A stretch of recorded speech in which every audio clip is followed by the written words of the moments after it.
Hello বন্ধুরা, good morning. আমি সঙ্গীতা। আমার নতুন আর একটা ঝলমলে ব্লগে তোমাদেরকে অনেক অনেক ওয়েলকাম আর ভালোবাসা। কেমন আছো তোমরা সবাই? আশা করছি ভালো আছো আর সুস্থ আছো। আমরাও না বেশ ভালো আছি। আর আজকের দিনটা হচ্ছে শুক্রবার। আর এখন ঘড়িতে বাজে ওই সকাল 6টা নাগাদ। তোমাদেরকে সাথে নিয়ে আজকে ব্লগটা এখান থেকে শুরু করছি। আই হোপ ব্লগটা তোমাদের একটু হলেও ভালো লাগবে। ভিডিওর প্রথমেই সকলকে জানাই শুভ রথযাত্রা। যদিও বা ভিডিওটা তোমরা তার পরের দিন পাবে, তবুও আমি জানিয়ে রাখছি। প্রতিদিনের মতন সকালটাও কিন্তু আজকেও বাসি কাজকর্মগুলো দিয়ে শুরু করলাম। আজকে তো ওই রথের ছুটি, সে কারণে আজকে কোনো বাচ্চারই স্কুল নেই। সেই জন্য সকালটাও উঠেছি অনেকটাই আগে, কিন্তু কাজবাজগুলো একটু দেরি করে শুরু করেছি। ওই 6টা থেকে শুরু করেছি। ইতিমধ্যে বাসি ঘরটা ঝাড় দিয়ে নিচ্ছি। আগে কিন্তু আমি গিয়ে সদর দরজায় জল দিয়ে এসেছি, আর তারপরে বাসি ঘর বারান্দাটা ঝাড় দিয়ে উঠোনটাও ঝাড় দিয়ে নেব। ভিডিও শুরুতে আরেকটা কথা না বললেই নয়, সেটা হচ্ছে আরোহীর লাইফস্টাইল থেকে দিদি আমাকে কমেন্ট করেছে। সে লিখেছে, আমার তোজোর জন্মদিন আজকে, ওকে তুমি আশীর্বাদ করো, ওর বয়স 6। তো আমি তোমার তোজোকে আমি মন থেকে আশীর্বাদ করছি, ও যেন ভবিষ্যতে খুব বড় একটা মনের মানুষ হয় আর খুব ভালো মনের মানুষ হয়, আর ও সব সময় সুস্থ থাকুক, ভালো থাকুক। এটাই আমার ভগবানের কাছে চাওয়া। এইটুখানি আশীর্বাদ ওর জন্য রইল। এই প্রসঙ্গে আর একটা কথা না বললেই নয়, আমি সব সময়ের জন্য চাই বাচ্চারা অন্তত বড় হয়ে কিছু না হোক একটু ভালো মনের যেন মানুষ হতে পারে।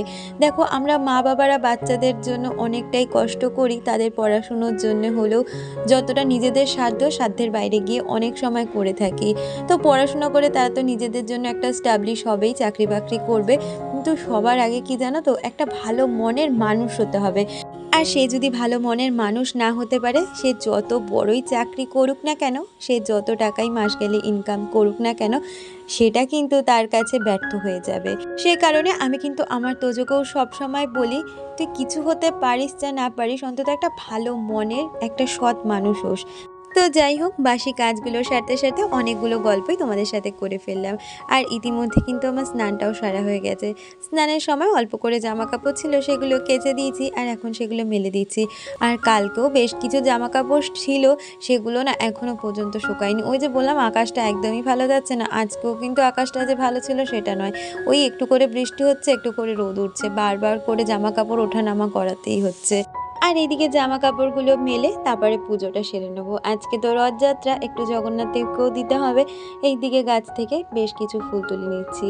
আর তোজো তো আবার বিকালে বেরোবে রথ নিয়ে। কালকে তোমরা দেখতেই পেয়েছো তোজো তার রথটা সাজিয়েছে। আসলে এটা না এই বছরের কেনা না, এই রথটা আগের বছরে কেনা হয়েছিল। আমি একটু যত্ন করে রেখেছিলাম বলে রথটা একদম নতুন আর ভালোই রয়েছে। তাই তোজোকে বললাম এই বছরে আর কিনতে হবে না, ওটাই তুমি চালিয়ে নাও। তো ওই জন্য ও কিন্তু এই বছর ওই পুরনো রথটাই চালাবে। এদিকে বলতে গেলে তোজো কিন্তু অনেকটাই ভালো, যে কথাগুলো বলি সেই কথাগুলো কিন্তু প্রথমের দিকে একটু বায়না করলে, বাচ্চা মানুষ তো বায়না করবে, পরের দিক করে কিন্তু মেনেও নেয়। আসলে কি বলতো, আমি তোজোকে না ছোট থেকেই একদম ওই বিলাসিতা করে জীবনযাপনটা তৈরি করানো শেখাইনি। আমি ওকে চেয়েছি সমস্ত পরিস্থিতিতেই যেন ও মানিয়ে নিতে পারে। কারণ আমাদের মতন মধ্যবিত্ত ঘরে পরিস্থিতি কিন্তু কখন ভালো হবে কখন খারাপ হবে আমরা কেউ আগে থেকে বলতে পারি না। সে কারণে সবসময় আমি যেমন বুদ্ধি করে সংসারটাকে চালাই, সেরকম বাচ্চাগুলোকেও চেষ্টা করি ওরা যাতে সমস্ত পরিস্থিতি মেনে নিতে পারে। আর এইরকমভাবেই মধ্যবিত্ত ঘরে বুদ্ধি করে ধৈর্য নিয়ে কম খরচেও কিন্তু সংসারটাকে একদম ভালোভাবে চালিয়ে দেওয়ার চেষ্টা করি প্রতি মুহূর্তে। আসলে আমাদের সংসার জীবনটাই কিন্তু একটা বলতে পারো সংগ্রামের সাথেই করতে হয়। তবে এক একজনের সংগ্রাম এক একজনের সাথে হয়। কারুর হয়তো শ্বশুর শাশুড়ি ননদের সাথে সংগ্রাম করে সংসার করতে হয়, আবার কারুর কিন্তু ভালো খারাপ পরিস্থিতির মধ্যে দিয়ে সংসার করতে হয়, যেমনটা আমার। আর এইরকমভাবেই সংসারটা চালাই বলে কিন্তু সংসারের আমাদের শান্তিটা সবসময়ের জন্য বজায় থাকে। আর দেখবে টাকা পয়সা থাকলেই যে সুখ শান্তিতে মানুষ থাকে সেটা কিন্তু একদমই নয়। এমন অনেক মানুষ আছে, যেমন ধরো আমরা কম ইনকাম করেও কিন্তু চারজনে মিলে হাসি খুশিভাবে শান্তিতে সংসার করতে পারি। আমাদের মধ্যে সেই বন্ডিংটা রয়েছে বলে আমি সবসময় মনে করি। আর এইভাবে তোমাদের আশীর্বাদে আর ভালোবাসায় সারাটা জীবন কাটিয়ে দিতে চাই। তো যাই হোক, অনেকটা গল্প করে ফেললাম। আর ওইদিকে গল্প করতে করতে পুজো সেরে চাটাও খেয়ে নিয়েছি, সাথে বাচ্চাদের কমপ্লেন করে দিয়েছি। আর এখন চলে এসেছি এই বিছানাটা গুছিয়ে নিতে। আর কি জানো তো, এই যে চাদরটা দেখছো বারবার করে শুধু তোজো এমনভাবে টানবে চাদরটা নিচের দিক করে চলে আসে।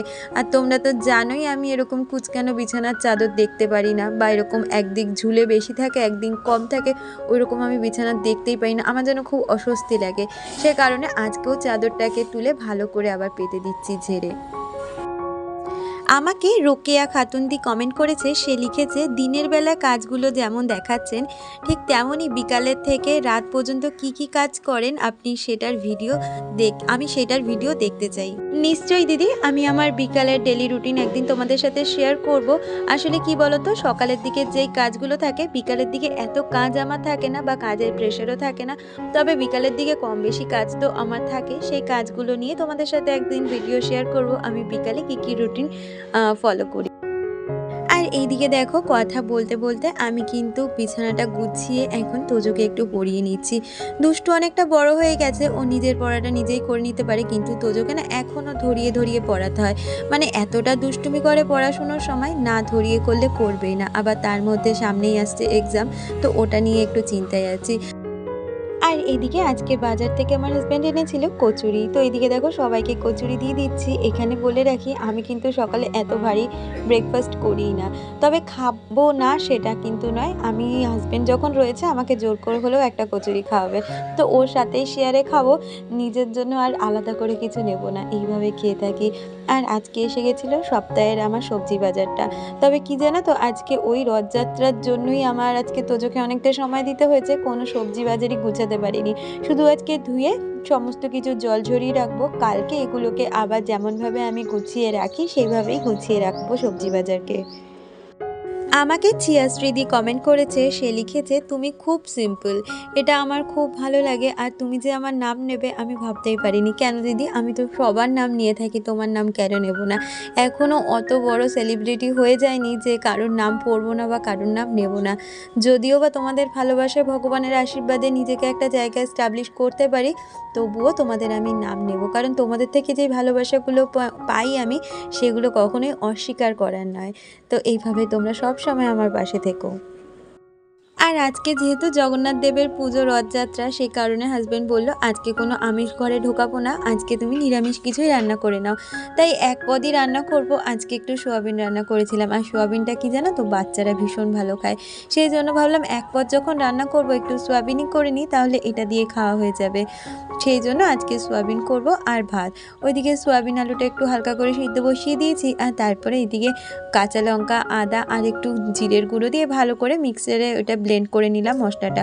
আজকে এইরকম আদা জিরে বাটা দিয়েই কিন্তু আমি সয়াবিনটা রান্না করে নেব।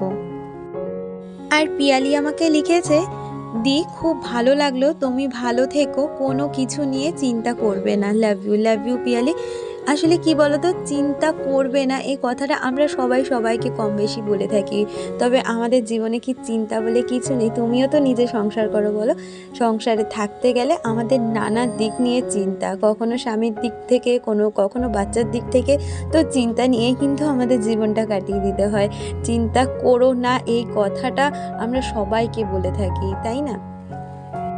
আর কথা বলতে বলতে এইদিকে দেখো সয়াবিন আলুগুলোকে ভালো করে ভেজে নিয়েছি, আর এখন সয়াবিনটাকে বসিয়ে দেব। ওই যে মশলাটা করে নিয়েছি সেটা দিয়ে একটু কষিয়ে ভালো করে নেব।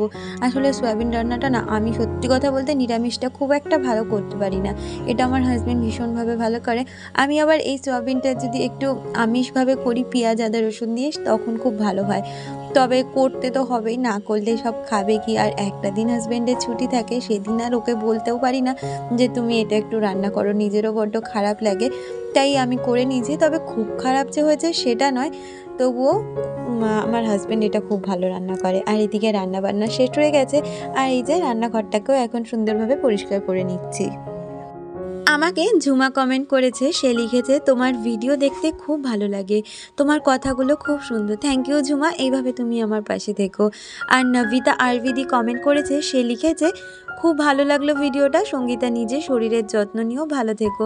শরীরের যত্ন যতটুকু নিজে নেওয়ার আমি তো নিশ্চয়ই নিই, না হলে আমাকে তো দেখার মতন কেউ নেই সংসারে। নিজের খেয়ালটা সবসময় নিজেকেই রাখি, যেটাতে আমি ভালো থাকবো সেটুখানি করার চেষ্টা করি সবসময়। তোমরা যে আমার এতটা কেয়ার করো দূরে থেকেও, আমার এই বিষয়টা ভীষণ ভালো লাগে, তোমরাও এইভাবে পাশে থেকো আমার। আর এই দেখো কথা বলতে বলতে রান্নাঘরটাকে ভালো করে পরিষ্কার করে নিয়েছি। সাথে রান্নার সময় যে ন্যাকড়াগুলো ব্যবহার করা হয় সেগুলো একদম ভালো করে ধুয়ে ওই জানলাতে মেলে দিয়েছি। আসলে কি বলো তো, জানলাটা যদি খোলা থাকতো তাহলে ন্যাকড়াগুলো খুব ভালোভাবে শুকিয়ে যেত বিকালের মধ্যে। যেহেতু বাইরে মাঝে মধ্যেই বৃষ্টি হচ্ছে সে কারণে রান্নাঘরের জানলাটাও আটকে দিয়েছি। এর ফলে কি বলো তো, ন্যাকড়াগুলো খুব একটা ভালো করে শোকায় না, ওই আধ ভেজা হয়ে থাকে। আর এদিকে এখন রান্নাঘরটাকেও ভালো করে মুছে নিচ্ছি। তাহলে চলো বাকি কাজগুলো সারতে সারতে আমার আজকে সুন্দর কয়েকজন দিদি বোনদের নাম নেওয়া যাক। Rakhi Das, Jhuma, Piyali, Anamika, real blogger AP, Shirashree Mukherjee, SM simple housewife, রত্নার lifestyle, Rokeya Khatun, RP lifestyle, Razia Khan, Soumi Bose, Riya Adhikari, Sayantika Barman, Shampa Majumdar, Nabita RV, Soma Ganguly, Arohi lifestyle, বিশ্বরূপ দাস। তোমাদের সকলকে অনেক ধন্যবাদ আর অনেক ভালোবাসা প্রতিদিন আমাকে এত সুন্দর সুন্দর কমেন্ট করার জন্য।